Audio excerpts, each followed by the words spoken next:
Before watching this tutorial on attaching fly line, please check out my tutorial on attaching the backing.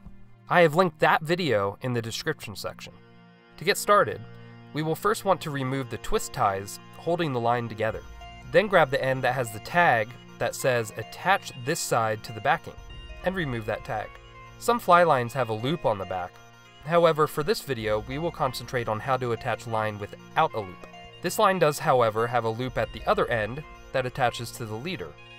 Pull out a fair amount of backing to give yourself some room to work with. Then grab one of these nail knot tools. You can purchase them at your local fly shop, but I will also put a link in the description section for where you can buy it online if your local fly shop doesn't have them. Put the backing through the top of the tool and then down into the slot at the tip of the tool.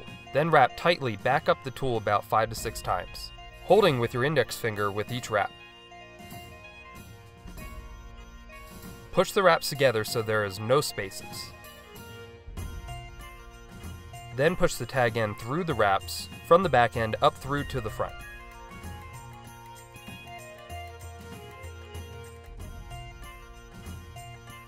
Now take your fly line and insert the end through the wraps.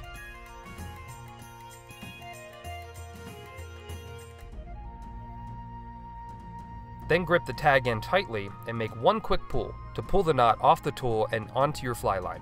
You might have to retie this a few times if you mess up. You do really want to make sure that this knot is on your line evenly and not lumped up in one spot. If your knot looks good though, tighten the knot by pulling the tag end and the main section of your backing tightly. Once your knot is seated properly, snip the tag ends of both the backing and the fly line closely.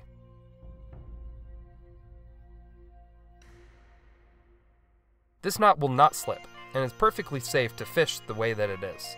However, I like adding a bit of flexible UV curing resin.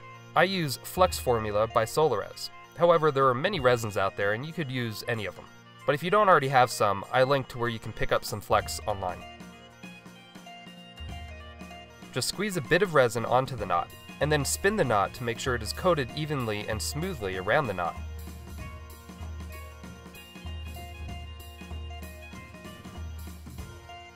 Then when you're happy with it, just cure it with your UV light, spinning the knot to cure all angles. After the resin sets, I like to put the knot on the table and set the light on top of it for a minute or two to fully cure the resin. Or you could also put this out in direct sunlight as well. This step is only to allow the knot to go through the guides more smoothly, and is not necessary for keeping the knot from slipping if you tied a quality nail knot. Now take your fly line spool and poke a hole in the label. Slide the spool onto a line spooling tool like this one. You can buy this cheap online, and I will put a link to it in the description section. Do not, I repeat, do not set the spool down on the ground and start reeling. The line will twist and your line will be ruined. Use a tool or someone holding the spool with a pen to wind on and prevent the line from twisting. Once your spool is on the tool, start reeling your line up onto the reel, just like you are fighting a fish. You want to reel it on with some tension, but not too much, and evenly distribute the line across the reel as well. It really helps to attach your reel onto the butt section of a rod like I did. Fully reel your line up onto the reel and you're finished. As you can see, I left a little space in order to keep the line from rubbing against the reel's frame.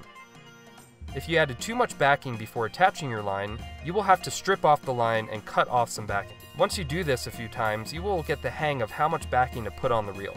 As you can see, there's a very easy task with the right tools, and this is something you can all do. So give it a try. Hey, thanks for watching. If you like this sort of thing, please subscribe. I will see you on the next video. Now you go catch some fish.